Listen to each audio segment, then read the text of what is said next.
Josh Bell for another Sunday update on movie events throughout the Valley this week. Josh, hello to you. So glad you're here. Glad to be here, yes. as always. All right. Well, we are just 1 week away from Oscar Sunday, which we are thrilled about. You, of course, can watch the Oscars right here on Channel 13. Let's start with Oscar-nominated shorts at Town Square this week. Yeah, this week they're at Town Square, as well as coming up over the weekend at Suncoast and South Point. And it's cool that it used to be years ago, if you wanted to see these Oscar-nominated short films, there was almost nowhere to see them unless you'd been at a film festival where they played. But now they do fairly wide releases of these, so you can catch at Town Square, they're doing two separate programs of the live-action shorts and the animated shorts.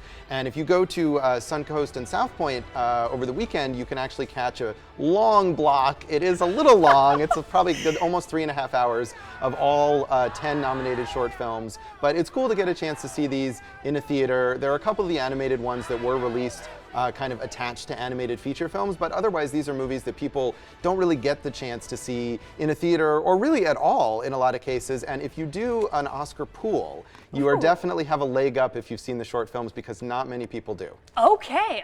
And what makes like a great short? I mean, is it just heartfelt? Because I think it's probably harder to pack that punch in 30 minutes than 2.5 hours or something. It can be. I think you have to be economical with telling your story.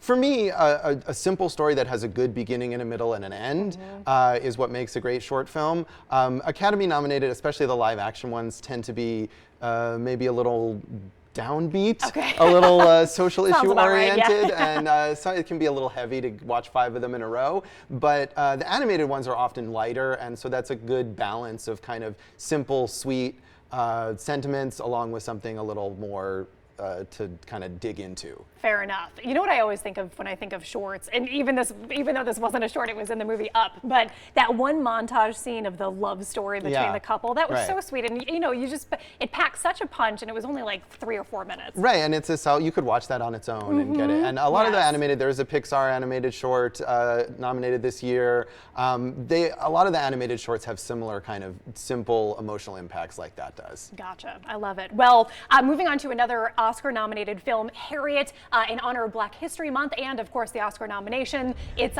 showing again at Regal Cinemas Aliante, right? It's showing for free. Oh, so that's the major thing here. It is nominated for a couple Oscars for Cynthia Erivo's performance as well as for an original song. And if you want to catch it for free at the Regal Cinemas at Aliante on the 4th and 11th of February, there's 2 showings each day there. GoFobo.com is giving away free tickets, and this is a movie. I think this is one of the award-nominated movies that's maybe not gotten as much attention, and I actually have not seen this yet. So it's one of the only major nominees that I haven't seen. So whether I'll be here or somewhere, I got to watch this movie. And if it similarly fell through the cracks for people, now is a chance to see it for free. I've heard she was just incredible in it too. She is a very talented actor, and not only is she nominated for that, but she sang and co-wrote the song that's nominated. So kind of amazing. Multi-talented, for sure.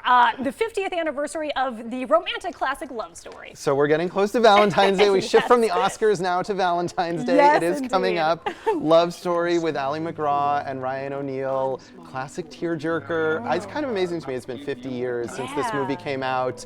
I read the book in college for some reason, but I have actually not seen this film, so maybe this is a chance to do it. It's the latest in this TCM series. They always add some commentary from Turner Classic Movies hosts. That's going to be on the 9th and 12th of February at various theaters all around town. And what is it? Love means never having to say you're sorry. I was going to say, I'm just envisioning Josh Bell, the romantic co-ed, at college, like reading the book, maybe meeting a nice young lady. I don't know. Who knows?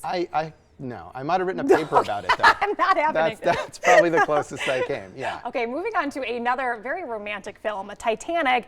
You can't go wrong with that classic, hand palm on the car scene. Yeah, that's it's a good one. steamy scene there. Steamy scene indeed. Literally steamy. Yeah, literally. Again, perfect for Valentine's Day. The Galaxy Theaters flashback series is showing Titanic, which is nearly as long as that double short film program, but it's worth every moment. That is on the 9th and the 12th of February at all 3 Galaxy theaters around town. And, you know, take your date. Maybe do a double love story Titanic, double feature, double date. Romance overload going on there for Valentine's Day. For someone who doesn't currently have romantic love in their life, that's a little too much. Or maybe that'll be depressing. There are also both love stories that end in death. Right. So well, prepare to everyone. cry. Yes. Grab the tissue box and have yourself a good night. Yeah. Josh, thanks so much for coming Thanks in, for as having always. me. All right, Oscars next Sunday. Cannot wait for that. Stay tuned for more weather right after the break.